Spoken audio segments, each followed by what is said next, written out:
What is up, legends? We are back, and we're back in HypeWatch. Another week, another HypeWatch. So, if you're new to the HypeWatch, what we do every week on Sunday, basically, well, I'll do the video earlier than that, but on Sunday it comes out. We talk about mobile, PC, and FGC stuff for the most part, and we're gonna get right into it because there is a lot to talk about this week because a lot of stuff is coming.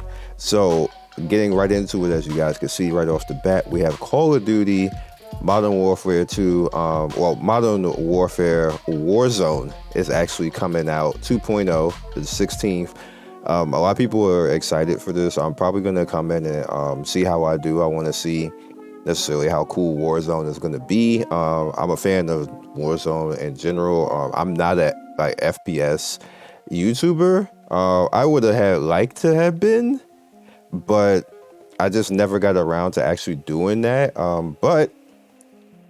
But you might see some content, some Warzone content. So just putting it out there that, we have this coming soon.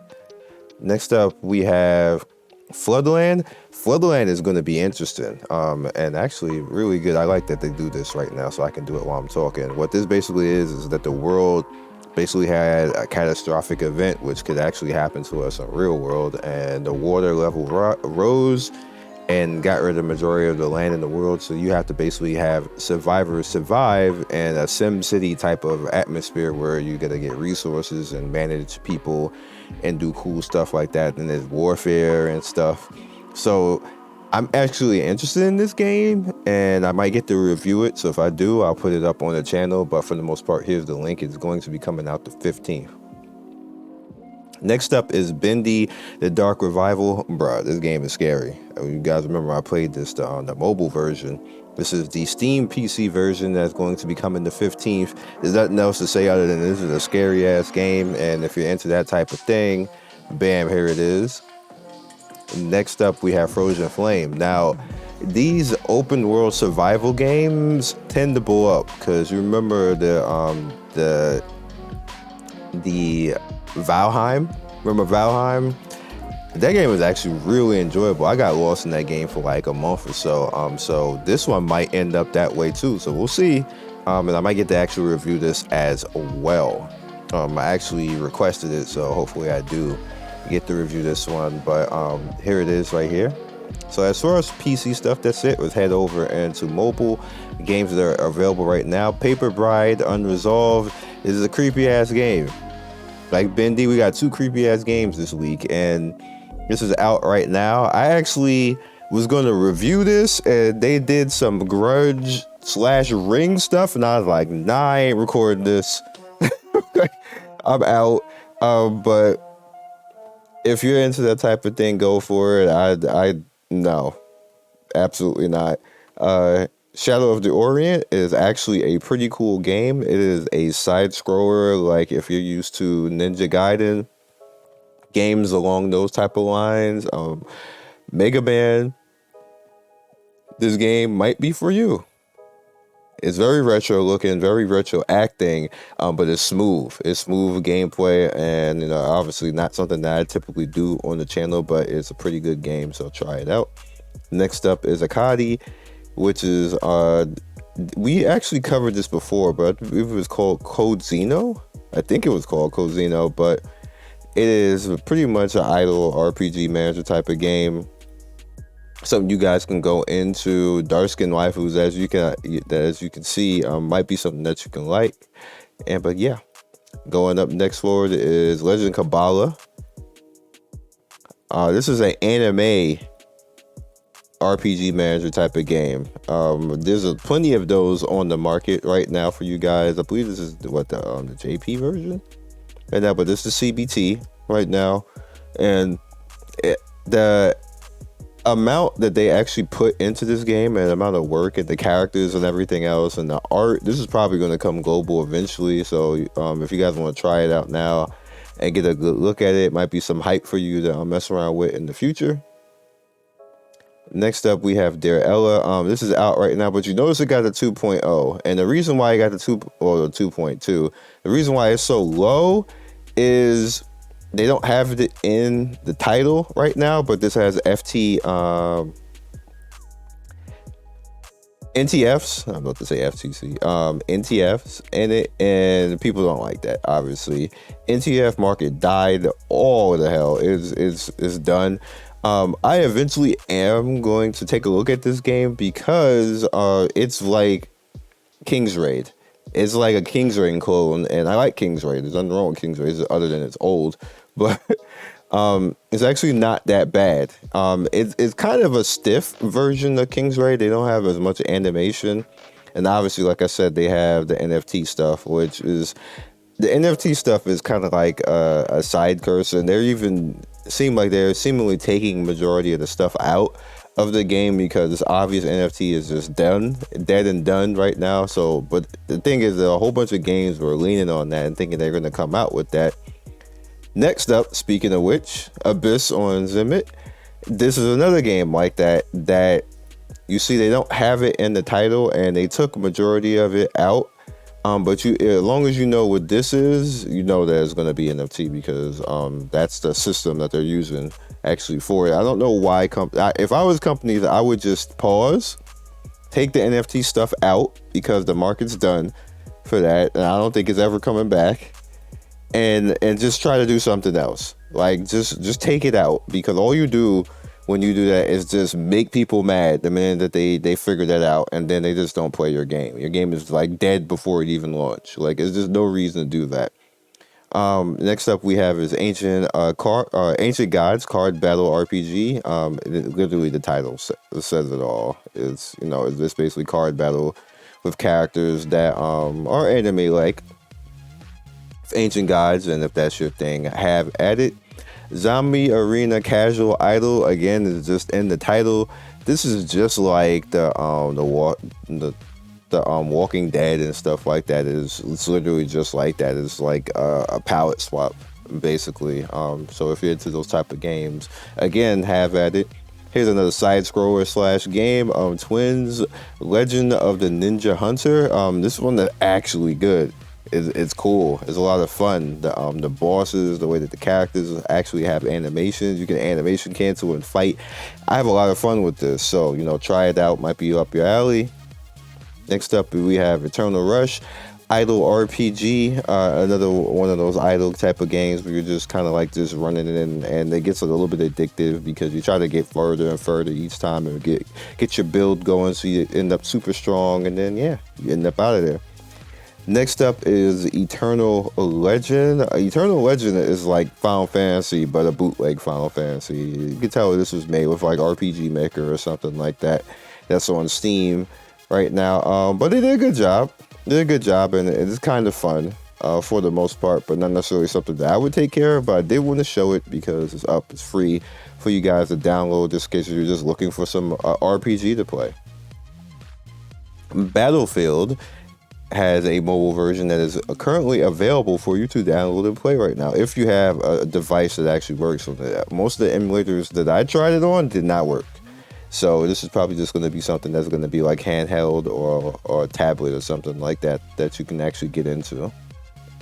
Next up is Vikings for Valhalla. This is officially out global launch now. So if you guys want to hop into this, I showed this and pre-register a few times, but I did want to say that it's officially out right now. If you guys want to go into it, it is a city builder / RPG. So yeah. Assault Lily, Fatal Bullet, Last Bullet rather, is now a CN game. And the major reason why I'm talking about this right now is the fact that it actually had enough money and got a CN version is very good for us for it coming global, because that means that eventually probably will, if they're making money like that they actually want to make a CN version. Normally it would go CN JP then global, but when it goes the reverse order like that means that it had enough money and I guess notoriety that they wanted to actually put it CN, which means that we are going to see it, which is very good because this is a very good game. It's just that it's very story based. It's a very story based RPG gacha, and if you guys don't understand it, then I wanted to show it on the channel, but I was like, there is so much story and / anime / things that you need to actually pay attention to. People aren't going to really enjoy this, which is part of the reason why I don't show Heavens Burn Red that much, even though that's literally probably like one of my favorite gacha on the market right now. It is super story. So when I show it, everybody's like, you're sitting there like emotional, but we don't know what the hell is going on. Because I can read it, understand it in Japanese, but you guys can't. So it's like I'm sitting there enjoying it, you guys aren't, and that's not that fun. I like everybody to kind of like enjoy it with me, so that's why you don't see me do that much, even though that's like, it probably is my favorite gacha, Heavens Burns Red. So it just probably is. Next up is Tales of Element Idle RPG. It's literally idle RPG, make a build, use waifus, get good, that type of thing, as you guys can see. But pre-register. Next up, pre-reg wise, is King of Fighters Arena. Again, they don't have the NFT on it, but this is a NFT game. This is a game with NFTs in it. Well, basically game / NFT. That's the better way to say it. But that is the case right now. That is what this game essentially is doing. And I still think it's weird that they separated the PvP mode from King of Fighter All-Stars and made it a whole game by itself when it don't even work properly in King of Fighters All-Stars to be doing that. They don't have that rollback netcode. So if they have rollback netcode in this and not in King of Fighters All-Star, that's disrespect, yo. I'm going to try it to see if that's the case, that if it doesn't lag and you can actually fight and get your combos off, because it's literally, this is all the same stuff from King of Fighters All-Star. They just took it out and made it its own game, which is fine, but it's still disrespectful if this has rollback netcode and King of Fighters All-Stars doesn't. That is disrespectful. I'm gonna not be happy that Marvel. And next up we have is Sacred Summons, which is the second to last, which is kind of hype but kind of not hype.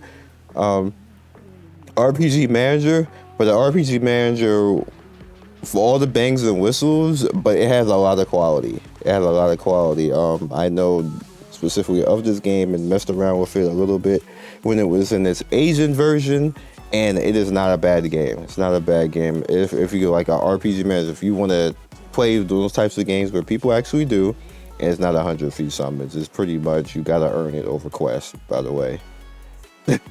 But this one has some value to it. And last but not least, NeuroCloud. Now I get asked a lot, is NeuroCloud worth it? I'm gonna give you my honest opinion. This is where the hype of the video is going to end. It is going to be coming out the 21st. It has 2 million pre-registrations right now, which is not bad for a gacha game.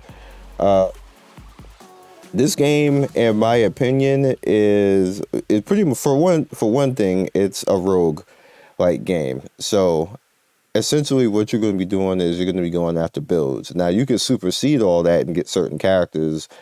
Like I showed you guys, it's getting like one character that's kind of like negates majority of the mechanics in the game, because she negates majority of the mechanics in the game. But it's a very strategy-based game.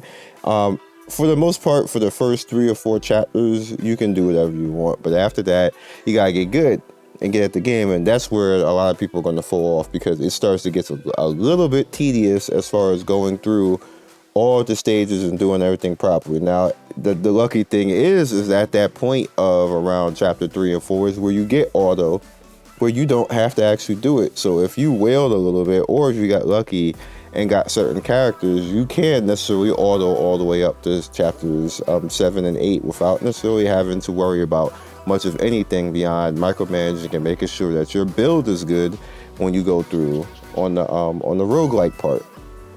Now, this is a very anime game. It's a very gacha reliant game, and basically what I'm saying is make sure that you get a perfect start. So re-rolling, even as much as I hate it and how much I don't advocate it, in this particular game, re-rolling is a king. It just is. It just is. You have to start with certain things that make things easier on you, unless you just don't care about that when to go through. Again, like I said, you can do whatever you want between stage 3 and 4, but once you get to stage 5, that's where that reroll is going to start to come in, and you're going to be like, woo-wee, I could actually get a character that's going to pull stuff together or AoE the whole damn map, and I ain't got to think about it, go to sleep, go eat some food, or go on a date. I'm going to go get that character. And then everybody else who didn't do it is going to be like, damn, guess I'm going to have to earn my way through all this and stuff like that. So I'm telling everybody early, reroll for your god tier AoE 2 waifus. Forgetting their names. One is the big booby. She's probably not even here. Let's see if she's actually here. There she is, V. Go for V and go for her right here. This is the perfect screen right here. This is the perfect screen right here. See, like, literally, this one character, you just beat the whole game. And she's the first limited summon. You beat the whole damn game. And I'm being 100% honest with you, because I had to start over like 5 times because I'm in the creator program. And then the one thing I will tell you from right off the jump, get this character and just beat the whole game. And then her combined with V, you don't even need nobody else. Which is weird. This is weird. But these two combined together, because they both have AoEs that touch the entire damn screen, just kill everything. Mechanics, what's that? They all dead. So I will catch you guys next video. Thanks for watching. I don't really have anything to say this week because we had so much stuff. And I'm going to say it again. Gacha is not dead, y'all.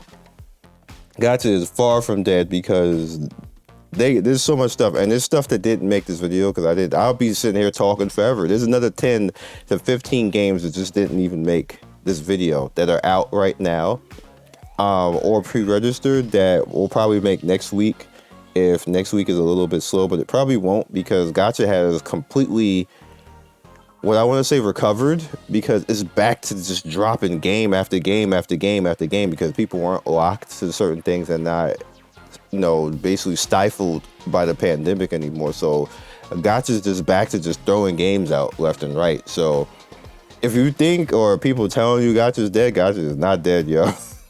It is not dead. Look at this, all this that I just put out here in the HypeWatch, and I'm telling you that there's 10 to 15 more after this. Gacha's just fine. I'll catch you guys next week, and hopefully we'll have some more hype. I don't think there's any more super hype things this year. Maybe Wuthering Waves, and if whatever Mahihil throws out for and Hoyoverse to actually let us test something. Maybe those games, but beyond that, that's it. NeuroCloud is probably going to be the last great hype, unless, you know, like I said, some betas come out, and yeah. So let's just enjoy what we got, because we actually have Path, and we have Nikkei to mess around with right now. That's actually pretty good, and I'm still enjoying Tower Fantasy as well. So I'll see you guys soon. Peace. Thank you, Legends, for getting to the end of the video. We do 3 to 4 videos every day. Don't forget to like and subscribe and hit that notification bell so you can be first in notification squad. I love everybody who stops by, and I will see you next video. Peace.